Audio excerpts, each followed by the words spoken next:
Hello, hello, Flavio here. So happy to talk about this book that Frank Baler wrote. The book was written, it was given to me back in February of 2020. It sat around for about 4 years. It was published recently in April, I believe, of 2024. There's a physical version here of the book, and the reason why I'm here is to read the passages of the book and explain what I believe Frank Baler meant when he wrote the book.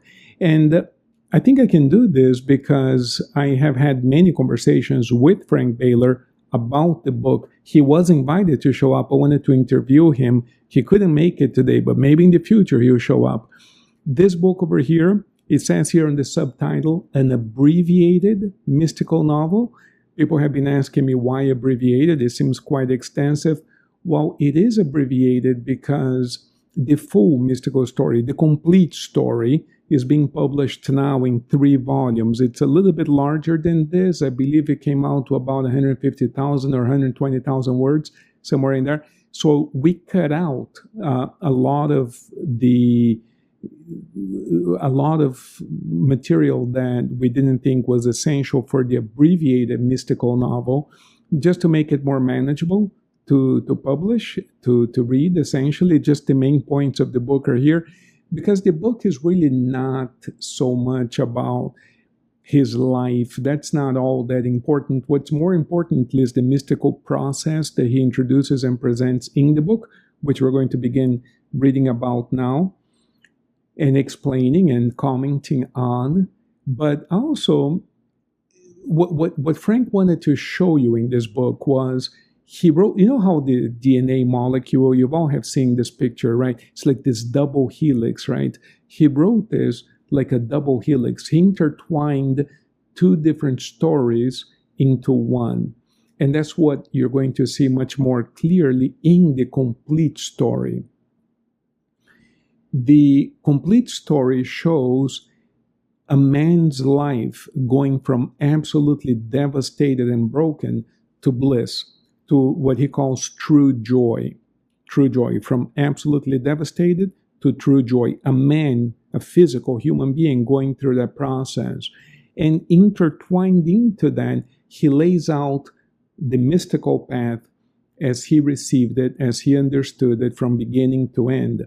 In fact, we're going to see that the entire path is laid down on chapter 1, and then the subsequent chapters sort of work that out. In other words, they explain what's in the first chapter. It's a very, very interesting story if you're into mysticism, if you're into spirituality, if you're into personal growth, and if you're into the Bible, stuff like this. You're going to really like this story. The book is available on Amazon. The complete story is coming out probably in the next month or 2. I don't have an exact date yet. I do have the manuscript. What he handed me was the full manuscript. It was well over 150,000 words. I, as well as other professional writers, have been editing it. Heard from Frank Baler just yesterday that the sequel to this book, it wouldn't make any sense if you don't read this book. It's called Living with T.H. This book is called Finds. Frank Baler Finds T.H. Whatever T.H. is, you got to read the book, I guess. I know what it is because I read the book a ton of times. But the sequel is called Living with T.H., and that's coming up as well. So I can't wait to read that book. I did a conference, I did a talk at a hypnotherapy conference in 2002 in Atlanta, Georgia. The title of my talk was Mystical Hypnotherapy. And to give you a brief, at that time, when I started hypnotherapy back in the late 90s, 1996, and people were talking a lot about, regressions and your ability to experience other time periods. Regressions was like the big deal back then, right? And everybody wanted to know, I want a regression, I want a regression. This lady called me up once and says, hey, I want a regression. And I said, what for? She says, I want to know if I was a French princess before, because I really like French perfume, that kind of thing.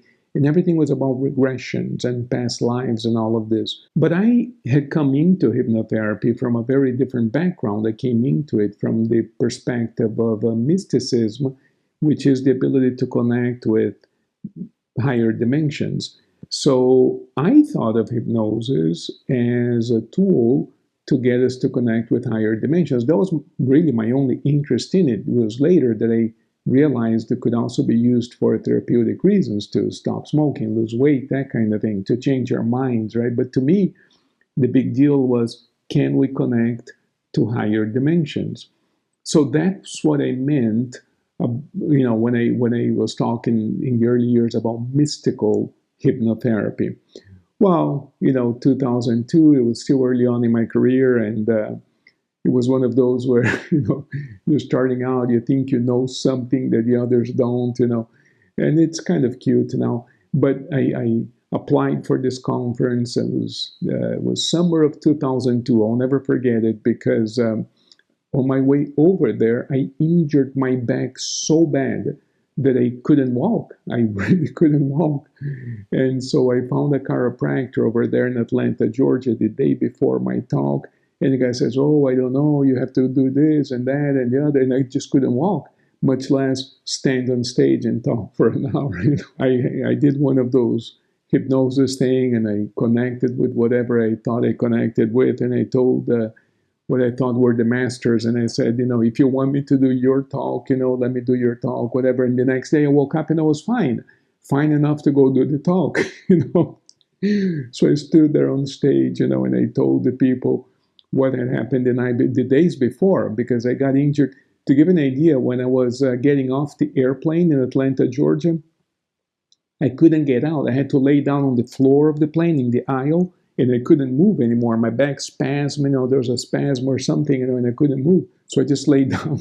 It was one of those movie type of scenes, And anyway, so I did the talk, and it was great. And when I finished the talk, I remained at the conference there for a couple more days, and everybody kept coming up to me and telling me, "Jake wants to talk to you." "Oh, did you talk to Jake yet? Jake's looking for you. Jake's looking for me." I was all around the hotel. I don't know why Jake couldn't find me. But apparently there was a guy by the name of Jake who wanted to talk to me. So I kept asking, "Who's Jake?" Now, this is a funny part of the story. I had never heard the name Jake up until that time. When I got home, at that time I only had two daughters. Since then I've had two more. I told my daughters, "I met this guy by the name of Jake, and I never heard of that name, so I think he's an alien." And my daughters were laughing. "No, Dad, Jake's a name. It's a thing." I said, "No, I never heard of it. It cannot be a real name. I think the guy's an alien." Anyway, I'll never forget. I eventually met Jake, and this guy was really not weird in the sense of weird, but he was different from a conventional person. I'll never forget it. He was wearing a white shirt, short sleeve, white dress shirt, but short sleeve, and he was wearing gray pants. And I kept looking at him because his hair was gray, not black, not white, but gray. And it was the exact same tone as his pants, a gray tone. His hair and his pants matched exactly. His shoes were also gray. It was just really odd, And this guy was super clean cut, super polite, super polished. And he said to me that he had been to my talk and that I made a few good points. But essentially, he let me know, "You have a couple things to learn." And make a long story short, when I came back from Atlanta, I met Frank Baler. Frank Baler and I have had this relationship where I've always told him, I said, "Dude, I want to be like you when I grow up." And he laughs, Anyway, let me read the book to you. And what I'm going to do is read in little small chunks at a time and do my best to explain to you what I think he meant when he wrote these words, okay? So here's the first part of the book I have here on my Kindle. This book is dedicated to you if you lost hope, if you feel broken, if you feel that nothing makes sense in your life, if you feel that the forces of darkness got to you, or if you feel deeply betrayed, read this book. I wish I could sit with you and tell you that you will be okay, for I have been there and I found better than okay. I found joy, and so can you. There's a lot I could not tell you, in this brief account you're about to read. I can tell you, however, that you are loved immensely. Please know that each of you is deeply loved by God. Despite searching for higher truth all my life, I still carry many flaws as a man. What I found, though, and what I hope each of you finds as well, is that God's plan for our lives is always perfect, even when we do not believe we can go on. I can now assure you that God is at work in our lives and that all things bring us closer to the light. May your awareness of God's blessings bring each of you eternal joy. Frank Baler. Then he talks about, and I think that's an important point that he makes, because all of you know, I'm a hypnotherapist myself, and I walk around and I see, I work with a lot of people, and a lot of people are hurting. A lot of people are hurting. Just last night, I was in a session, and this man I'm working with has lost two close, dear friends. One to suicide, one to a drug overdose in the last week. People are hurting. People are really, really hurting. And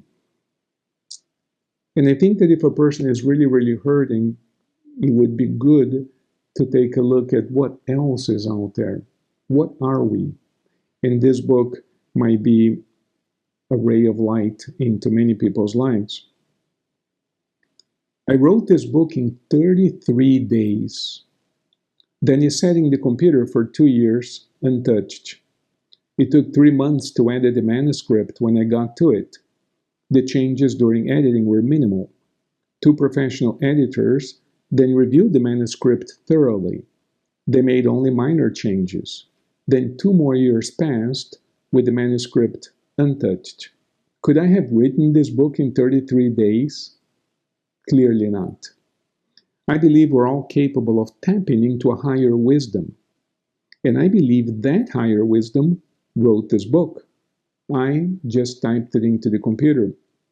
I want to acknowledge, therefore, that higher wisdom for having chosen me to type its book. And I think that's an important point. And then we go to the beginning of the end. My name is Frank. I have always been interested in mysteries. When I was 6 years old, I loved hosing down the driveway of the sidewalk in front of the house where we lived. I would look at the stream of water emanating from the hose and the effect it had on the gravel and pebbles on the sidewalk. The experience was mesmerizing to me. One night, I had a dream in which my father told me not to dig too deep into anything, referring in the dream to the water and the crevices between the rocks I wanted to clean and the water that emanated from the end of the hose. The more I dug in, my father said in the dream, the more stuff would come out, and there would be no end to it. Years later, as a hypnotherapist, I often thought of that dream. I dug in as deep as possible with anyone who would come in to see me. In some cases, I dug so deep that people felt hurt. I would never stop. There's more there, and we're going to get to the bottom of it, I always thought. The same thing happened in my personal life. I dug into people as though our lives depend on it.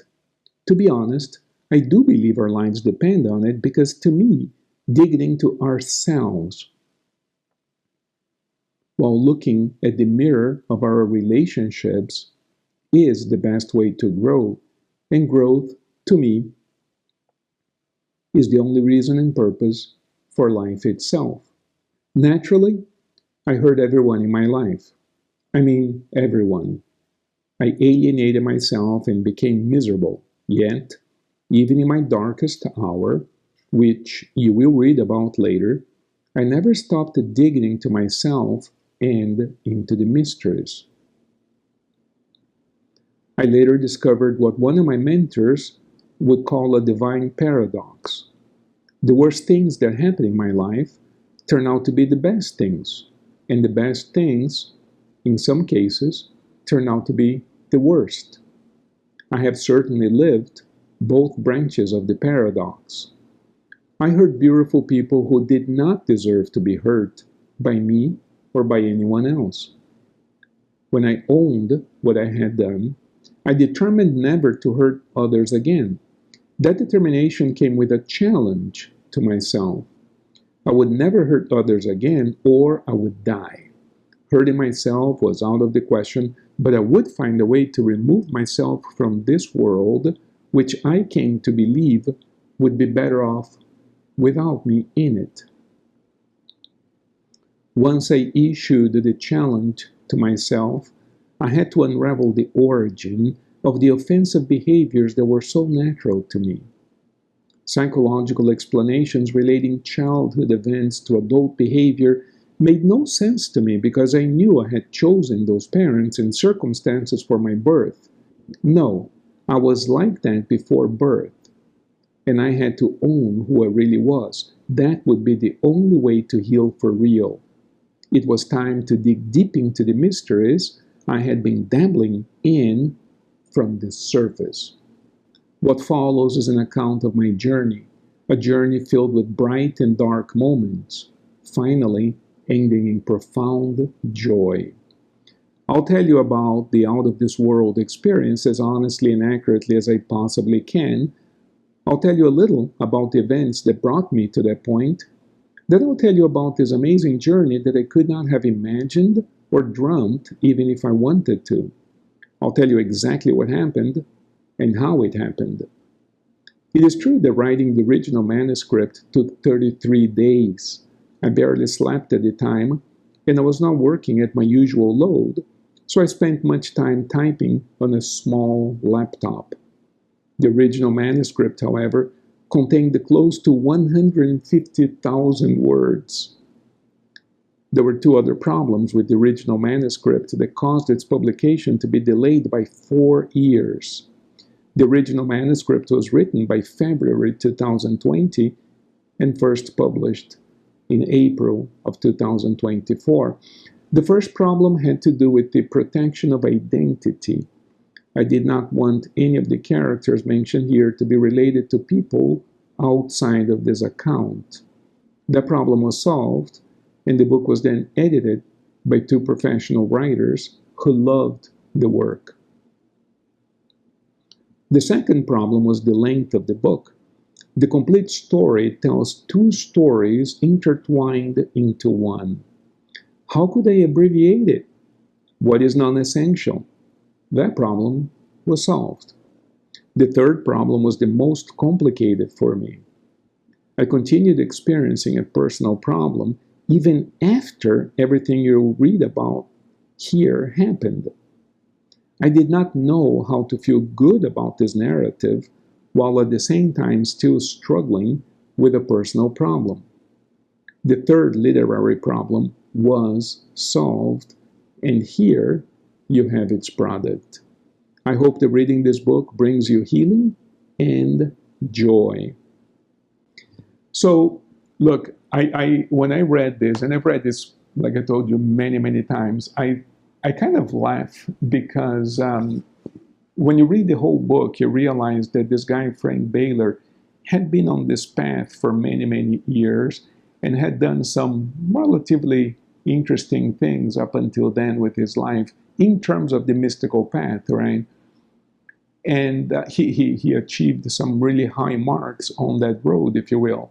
And it's interesting because he says here that when he came to that crisis, the mystics usually call the dark night of the soul, he said that, the only way out was to dig into the mysteries. In other words, apply himself even more to the mysteries that he had only been dabbling in from the surface. And I laugh at that because I've talked to him about this many times, and if you had met this man before, you would have noticed that he was 100% dedicated to this cause.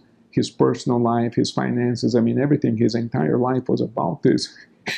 And the way he characterized it is, I was only dabbling in it from the surface. Now it's time to actually dig in. So, having known him before and having known him through the years, I go, wow, that's like, this guy is intense because, and look, anybody who has accomplished anything is intense. And I don't think Frank Baler is an exception. So let's read a little bit.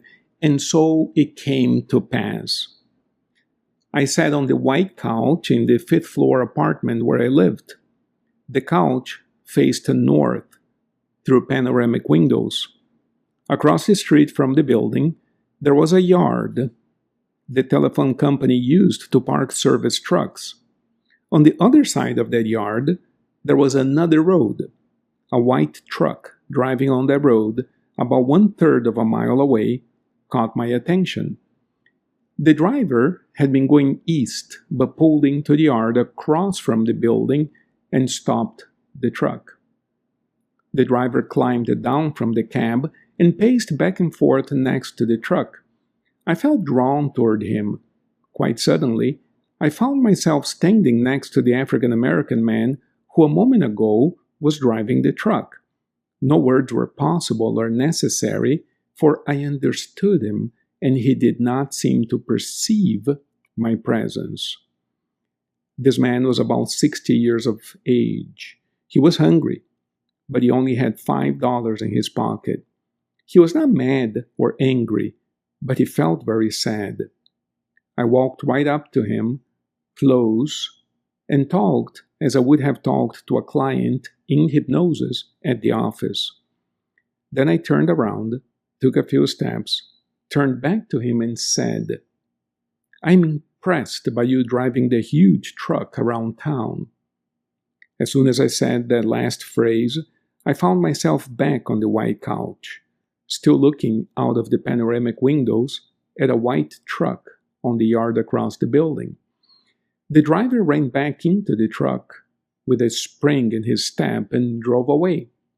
I smiled quietly, knowing what so many before me had discovered. My awareness was no longer limited to the immediacy of my physical body. I thought of a past life in France. I had already visited a few key events in that lifetime, but now I wondered what that man, after all, felt as he was dying. What the end was like that time around. My belly was huge. I laid on a small bed by myself. A friend sat close by. We talked periodically. I was sad. My wife had died several years earlier alone in a different country. I was a doctor and had immigrated to work with the understanding that I would hurry back to her. I got caught up in one issue after another, and by the time I came home, it was to dispose of her assets. She had already been dead. I felt sad that I never enjoyed her or the marriage. Work was all I ever thought about. Back on the white couch, I noticed that my ability to travel in space and time without my physical body was expanded and enhanced. A sense of relaxed freedom filled me with joy. I was able to discern a difference in the way I felt to me to exist, knowing that my awareness, my awareness, experience, and presence were not tied to a physical body, knowing and experiencing that viscerally, produced the greatest sense of freedom and joy I have ever felt on this planet. Regressions and projections are not important. Freedom and joy are. You are important. I just told you the result of a series of experiences that I could not have imagined or created on my own. It was not always that way, however. In fact, come with me and I'll tell you what happened. I'll tell you a very unlikely story, the true story of how I went from devastation to profound joy. I believe you will find your own freedom and joy as well as you embark on this adventure with me. So, what Frank Baler is saying here when you begin reading that section, right, you don't know exactly. That's the beginning of the book. That's the first chapter of the book. It's called "And So It Came to Pass." And what he describes, and we've talked about this, he used to live in an apartment on the fifth floor of this building, the top of this building, and there were these large panoramic windows, floor to ceiling glass, and he had a white couch that faced that window. And he loved that place. He loved living at that place. In fact, one of the things that he loved to do was to sit on that couch at night with all the lights inside off, and he could see kind of the city in a sense, and there was a freeway to his left over here, It was a very beautiful place the way he describes it.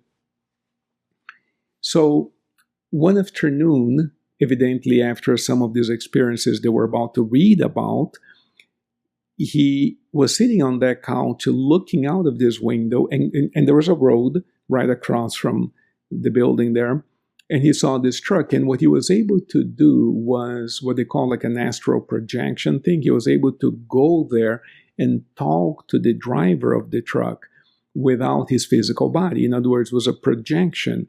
Now, we can all debate this. Did he really do a projection? The thing is that the driver, came off of this truck and he was looking down. He felt dejected, right? And suddenly, this driver felt really happy, got back in the truck and drove away. Can we prove anything? Of course not. But Frank Baler seems to think, he's quite convinced, that he was able to travel to where that man was. He was able to talk to that man, and the word talk here appear under quotation marks. It wasn't a physical conversation, but he was able to transmit some ideas to this man in his astral body. And this driver felt excited again, got back on the truck and drove away. So for those of you who are into this idea of the mystical astral projections, that's what he's talking about. For those of you who are skeptical, I do invite you to continue being skeptical and listening to the book in detail. There's no proof of anything. The mystical path is not a scientific path. It's not a path of proofs. There's no laboratory. The only laboratory here is you. You may have some experiences if you work on producing them, if you work on yourself. If you develop yourself in that direction, you will have experiences that leave you with no doubt as to whether they're true or not true. The other experience that he describes is a regression to a past life in France. And what he was curious about was the end of the lifetime, the death, what we call the death, right? But mystics usually don't use the word death because there's really no death. We use the word transition because we transition out of the physical body into kind of a spiritual body in a sense, what we call the astral body, but then you go through a second death later, you go into this other body, and the soul is kind of in between lives, and eventually we have to come back and continue learning. So the question here was, what was it like to end that lifetime for Frank Baler? He wasn't called Frank Baler back then, obviously, but it's the same soul, the same person, the same entity, just in a different body in a different time. And it's really, really interesting. We're going to see that as we go through the book, we're going to see that he has this massive pain related to a marriage or to a relationship with a woman and children and 2 children. And in this lifetime, he loses that wife and children. I don't know, he in the complete novel, he talks about the children and so forth. And, it was a painful thing to him. And this is the thing, I've been a hypnotist since 1996 myself, just like Frank Baler. And we've done, thousands of regressions. And people call me up all the time and ask about regressions. And everybody's wondering if there were some kind of queen or king or something, in a past life. And I suppose there is that side to regressions as well. I suppose it can be entertaining, it can be affirming, it can be good to know some things about ourselves.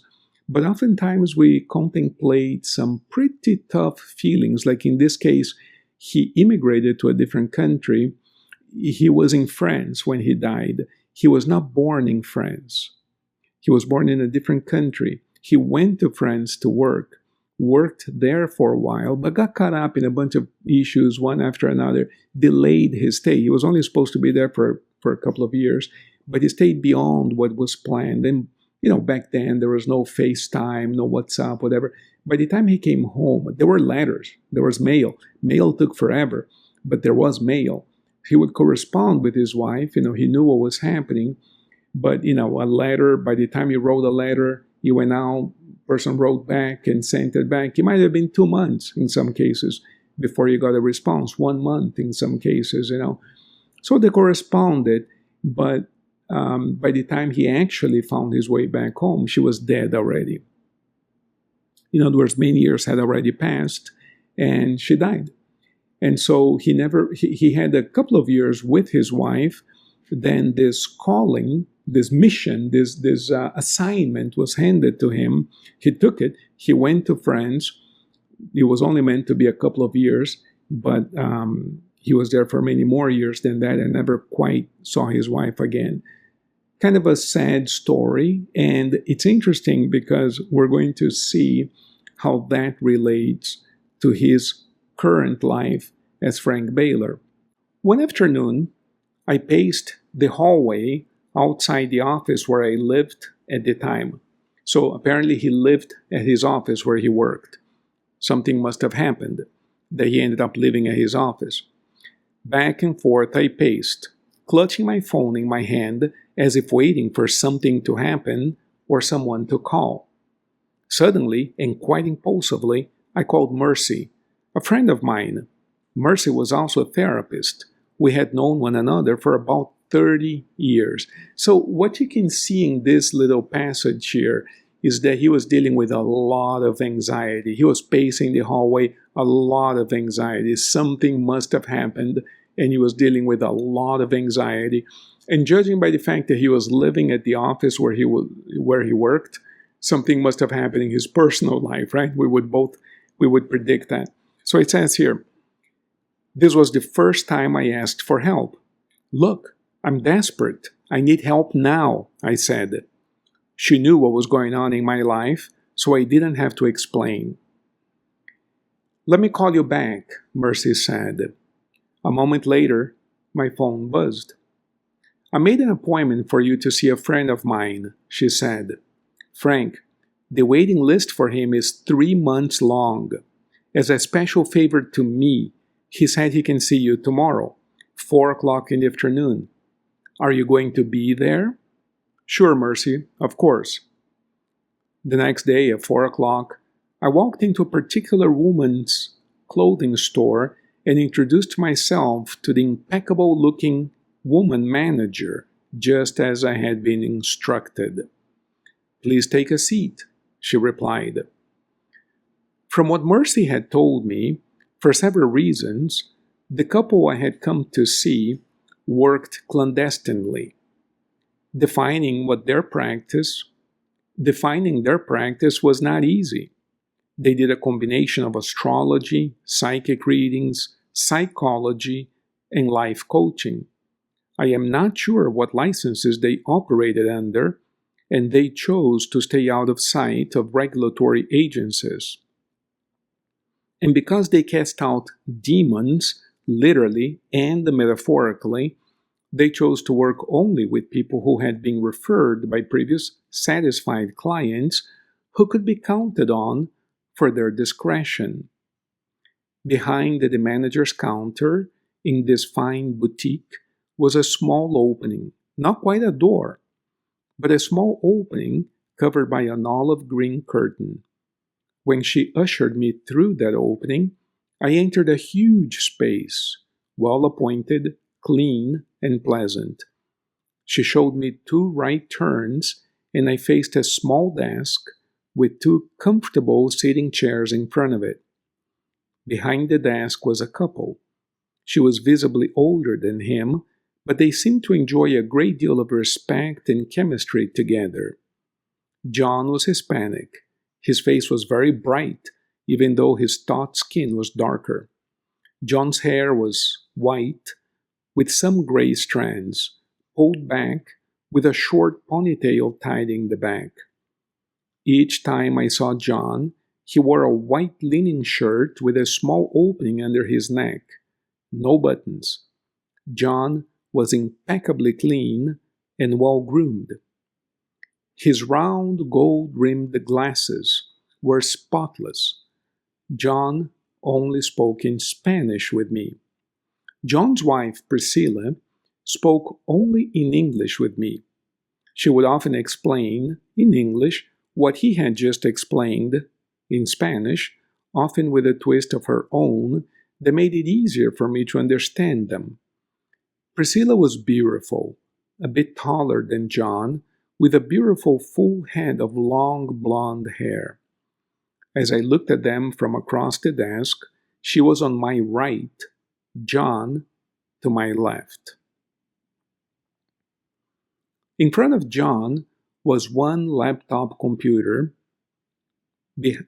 Okay, so before we go on, so what's happening here is Frank Baler was desperate, had a lot of anxiety, couldn't sleep, was living at the office. Some massive crisis must have taken place.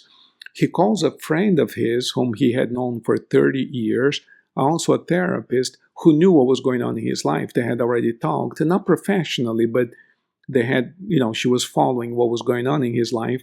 So he says, look, Mercy, I need help. He finally asked for help, because what I'm getting from this is that Frank Baler was, I'm not arrogant, I think might be the right word, I'm not sure. But as things were happening in his life, he wasn't really asking for help either. He thought he could go at it alone. He could solve all of this on his own. And him and I have talked a lot about this. And he characterizes himself publicly as previously having been very arrogant to the point where he thought he could solve all problems on his own and that kind of thing. And one day I asked him about that. I said, Frank, were you, because he no longer behaves or identifies as an arrogant person, but I asked him, were you really arrogant to the point where you actually thought you were all that, the classical arrogant? He says, he told me something very interesting that made me, to be honest, it put some water in my eyes, when I heard him explain it. He says, well, it's the only way I could explain to other people what I felt and how I lived. Yes, he says, I never sought help. I never went for help, but not because I thought I was any better than anyone else. I actually thought, he told me, that was the whole point of this. And then he tells me this whole story when he was back in school as a kid. He liked mathematics and, the sciences and so forth, and also his father. Whenever he had a problem, like a homework problem, and the teachers and his father would always tell him that he needs to work really hard on trying to solve the problem first on his own. And if he really cannot, then he can ask for help. And he grew up with that idea. I have to really try this on my own. Eventually, he studied neurosciences and he realized that by really stretching, really pushing his mind, trying to solve whatever his problems were throughout his life, not just this crisis, that's the only way to grow. It's the same thing he explained to me as going to the gym and lifting weights. If I barely lift in weight, he said, the muscle doesn't grow. But if I push it to the point where the muscle fibers begin to literally break, eventually the muscle remodels and becomes bigger and stronger. So he says it's the same thing with the mind. If every time I have a little problem, I run to somebody who solves the problem for me, then there'll be no growth. In fact, Frank Baler had a mentor, a spiritual mentor, a very advanced mystic, and he told me one day that he probably went to his master only once or twice asking for help. And his master would say, dude, this is tough. You got to come to me when these things happen. And he wouldn't. He would suffer. He would struggle. But he wouldn't ask for help, not out of arrogance. But he actually believed that was the only way to learn and grow. Very, very, very interesting philosophy. So I can only see this kid, in my mind's eye as he became a young man and later an adult, working at it alone, working, believing that the only way to really master these topics, to really understand these things, is to do it on his own, because it's the only way for the mind to grow, like the muscle, right? I cannot grow muscle by asking someone else to lift weights for me. It has to be the struggle of the athlete that causes the muscle to grow. Same thing with the mind, with the mystical sciences, the mystical arts. So that was his philosophy. And he says, dude, I never asked for help, and people think of that as being arrogant. And how am I going to explain all of that to people? So I never asked for help. They ask me why not, and I say because I was arrogant, and people preferred that explanation because it's simple, but it's a lot more complex than that. So I can understand, based on everything I just told you, that by the time he called Mercy and asked for help, it must have been really serious. All of this explanation to tell you that he never asked for help. So when he called Mercy and asked for help, it must have been because he was in really, really dire straits. He must have been desperate. I mean, it must have been really serious. It must have been life or death, or else he wouldn't have picked up the phone.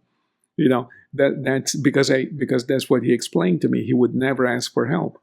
He felt that, he told me, I don't think it's in the book. He told me that when this whole thing happened, that he couldn't sleep. We're going to read about it. I don't want to spoil alert reading today.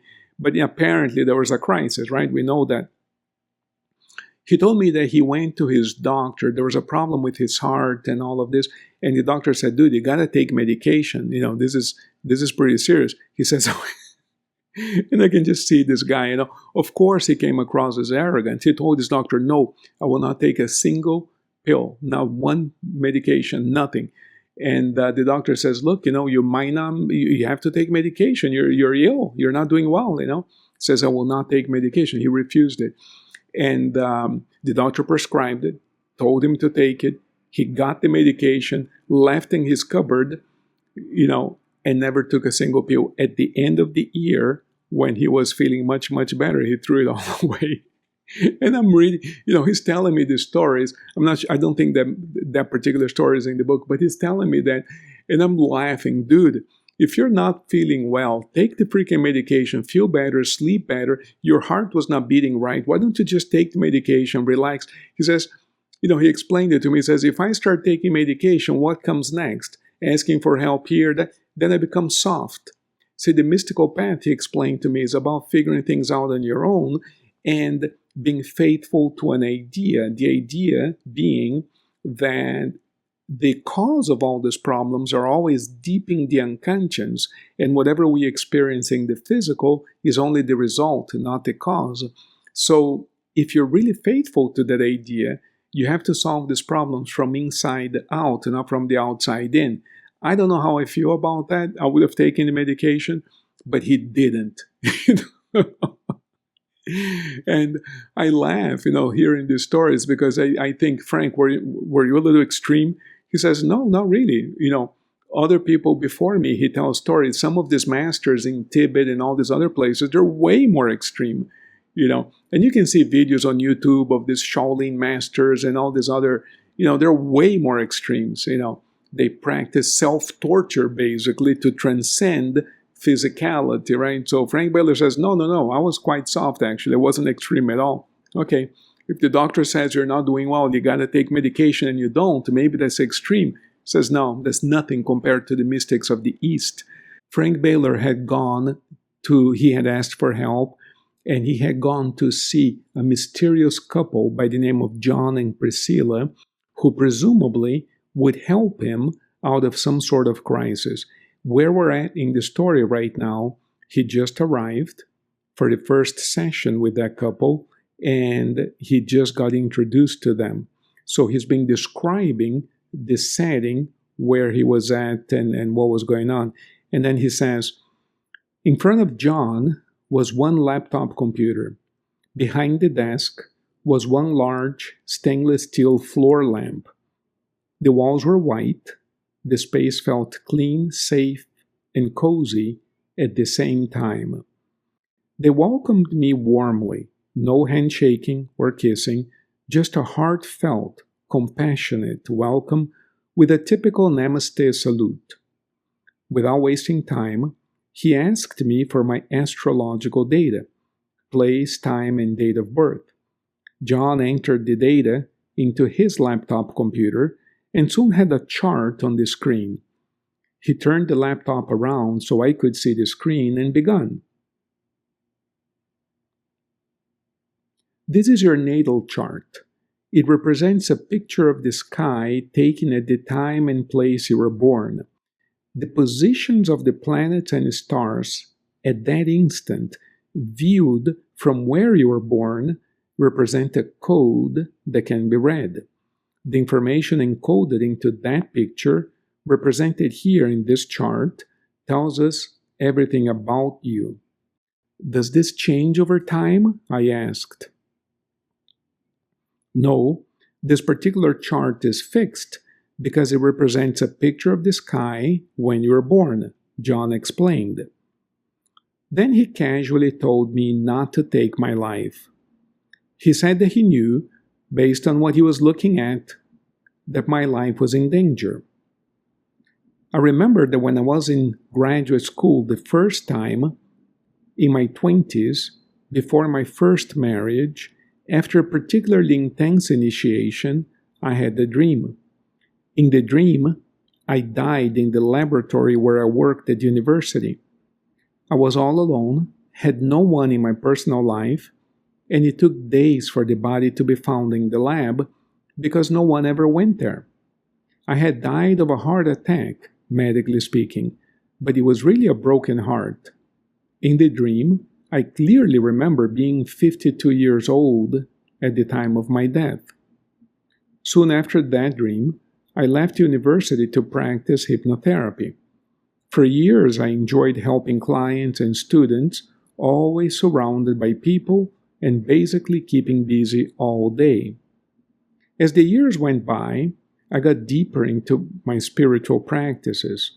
I eventually recognized that what I had experienced that night was not a dream, but a clear vision of my eventual future. I dug deep into the mysteries and developed the idea that I could change my destiny through service to others. The hypnotherapy practice served several purposes. I made a living. I felt as though I was engaged in my spiritual mission of spreading the light. I was learning more about life than I could in any other job, and I felt that by helping enough other people, I was changing my destiny from certain death at the age of 52 to a blissful, long life. So what's happening here is he goes to see John and Priscilla. John enters his data into the laptop computer, comes up with his natal chart. Now, Frank Baler is not an astrologer, not an expert in astrology, didn't know about astrology. He knew of astrology, but didn't know about astrology, right? So he goes to see this guy, and this guy opens up the conversation by doing an astrological reading. So he looks at the chart, John does, and of course, Frank Baler, all he sees is like a circle with a bunch of little marks. He cannot read that language, let's put it that way, because that drawing that they call the natal chart is essentially a language. You just have to know how to read it, right?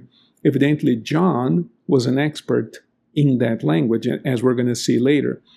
But he takes one glimpse at it and he looks at Frank and says, "Don't take your life," So when he says that, Frank starts thinking back and remembers that when he was in his 20s, he had a dream. Evidently, he's not in his 20s at this point, right? It says many years earlier, when he was in his 20s, he had a dream. In the dream, he died at the place where he worked at university at the age of 52 years of age. And he says that, medically speaking, of course, it was a death by a heart attack, but he died of a broken heart. He felt very sad and alone and just died all alone at the lab where he presumably worked. So then he says that he got deep into the mysteries. He studied quite a bit, started practicing hypnotherapy, And at the back of his mind, what we call the subconscious, he was attempting in some way to change his destiny through service to others. He knew that the default would have been death at 52. He could have been a scientist, worked at university, would have enjoyed some mild success, one more professor, a few more papers published.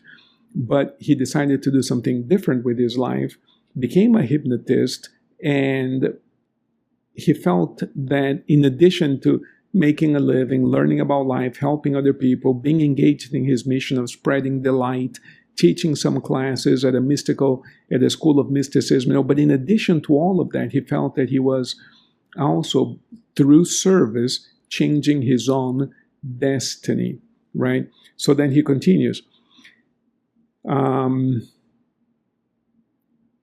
Then he says, when I got married the second time at the age of 47, so we can see that, a lot of time has elapsed. When I got married the second time at the age of 47, I thought I had defeated early death as I had seen in my earlier dream, the dream in which he sees himself dead at the age of 52. I would build an awesome life with my wife and have a long, happy life. That is what I thought. By the time I went to see John and his wife, I lived at the office and had just come back from a near-death experience. I was not able to sleep at the time, felt horrible anxiety and constant panic, cried non-stop, and really wanted to die. I actually blamed myself for wanting to come. I actually blamed myself for actually wanting to come back from the near-death experience instead of moving into the light and letting go of this lifetime of pain and suffering. I was 52 years of age at the time. So what are the odds that in his 20s he has a dream after an intense initiation? Because as we read on, we're going to realize that he was on the mystical path most of his adult life. In fact, he started on this path in a very light way at the age of 11. And so by his 20s, he has this dream in which he sees the end of his life at the age of 52. And he eventually has a crisis. He feels like he's dying. It feels to him like he's dying. And it turns out that he is 52 years of age. So he goes see this mysterious couple who pulls out a natal chart based on his astrological data and says, your life is in danger. Please don't kill yourself, So, what are the odds of all of these coincidences, So let's check this out. I'll read a little bit more. I'm listening, I said to John. Whatever this drawing is showing you is true so far, I thought. So, he remembered the dream. He remembered the dream of him dying at the age of 52. He felt like he was dying. He was 52 at the time. So John told him, don't take your life. So he says, dude, whatever this guy knows must be true somehow, right? So then he told me when I got married the first time, he kept showing me little marks on the drawing on his laptop computer and telling me, you have 2 daughters here. Your marriage ended here. John would say, pointing to little marks on the chart. Everything was true and exact, just as he was saying. Then he told me there was a second marriage, 2 daughters, and the end of that marriage soon after the second baby was born. A third woman showed up on my chart. Although that other relationship had been extremely passionate, it was also very destructive, ending abruptly and badly, John said. My second wife, Hannah, and I constantly talked about being together forever. She frequently talked about our unending love as something that would transcend this lifetime. She loved me immensely, she said, and I felt the same way toward her. Then she broke up with me soon after her second daughter was born, quite unexpectedly. So far, John was right on the mark. So John kept looking at this natal chart and pointing to little marks which Frank did not understand what any of that meant, just a circle with a bunch of little marks. But John kept saying, At this time you got married, at this time you had a daughter, there's another daughter here, this. And everything that he was saying was exactly accurate because he would, Frank tells me this, I don't think it's in the book, that he would actually provide dates down to the month and sometimes down to the day.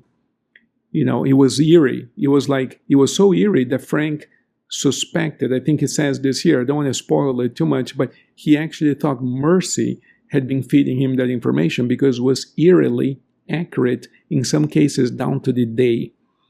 The third woman who showed up on the chart after Hannah was clearly Lyran. Lyran had 3 marriages before our relationship.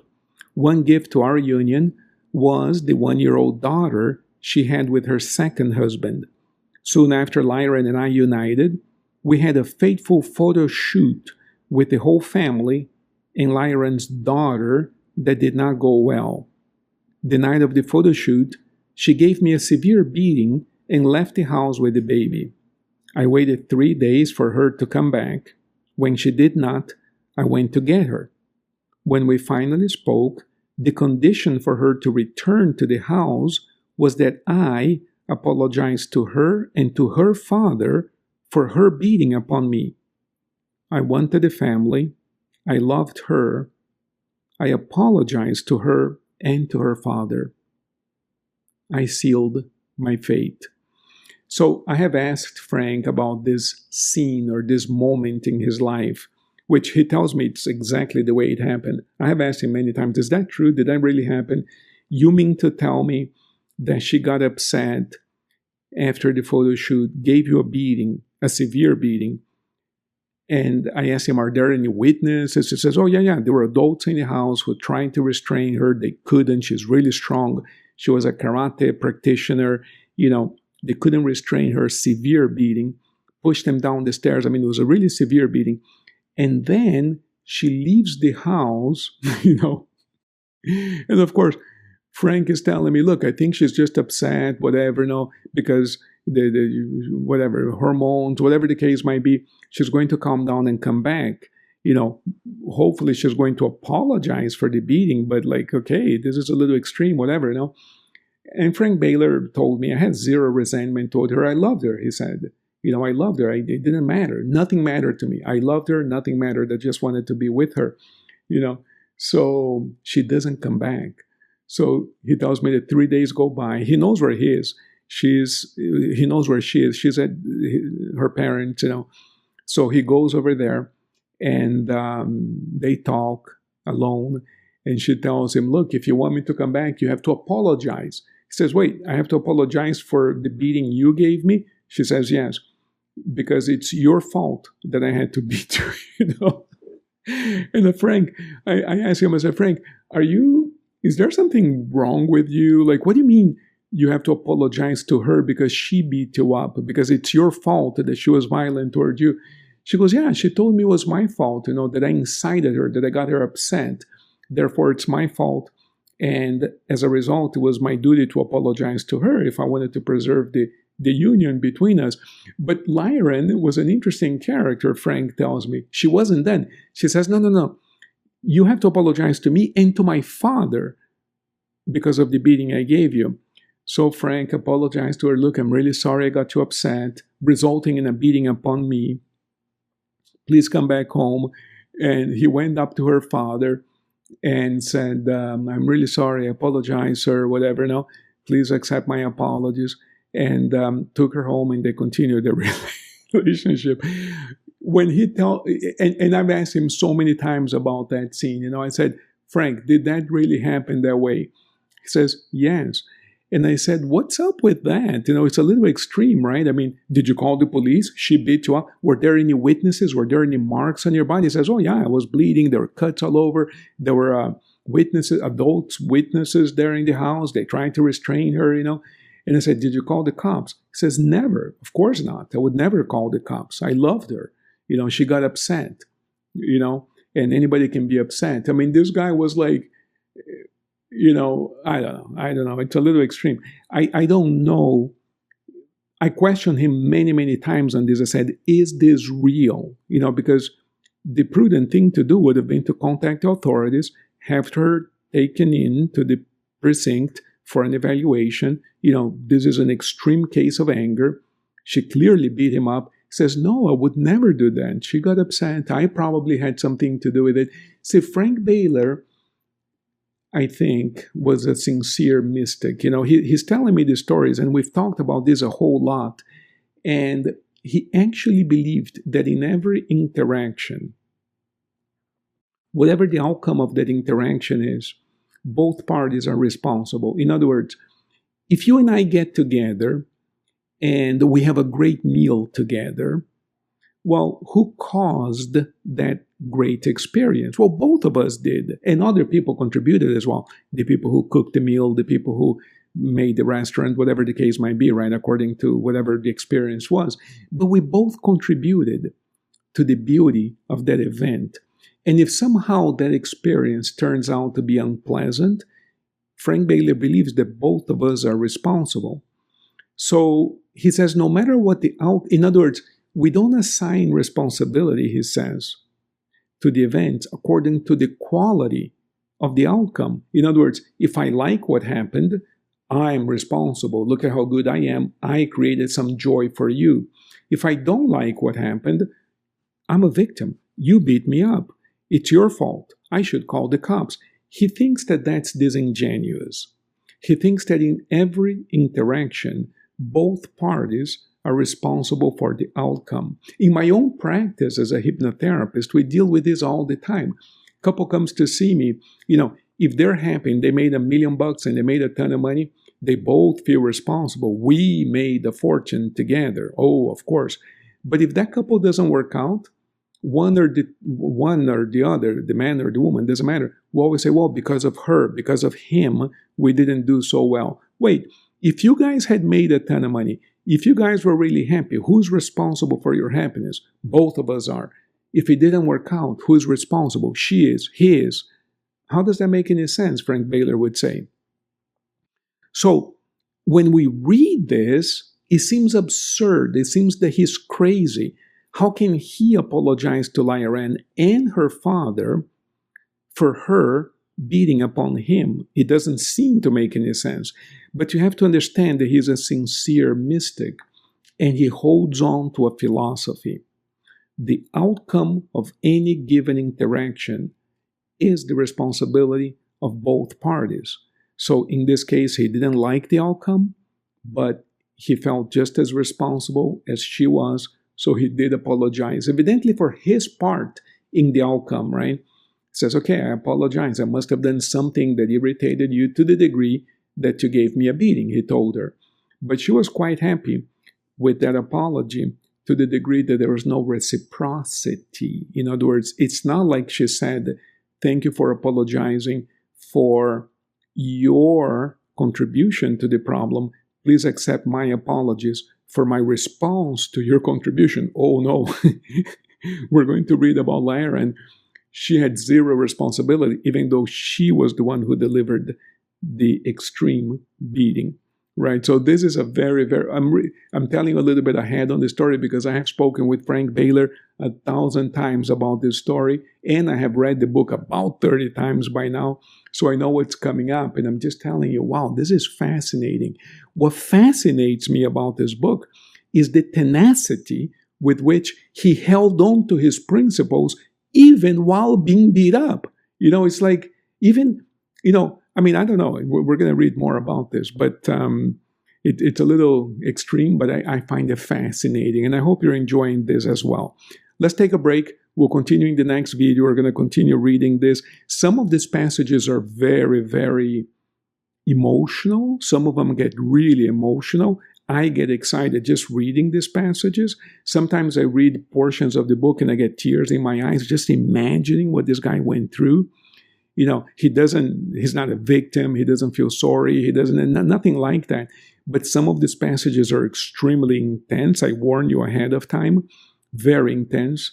But I think you're going to love this experience. Subscribe to the channel, like the video, put the bell, whatever, so that you can know when the next video is uploaded. That way you won't miss out on any installment, on any chapter of the book. Okay, we're going to pick up where we left off next time. Blessings to all of you.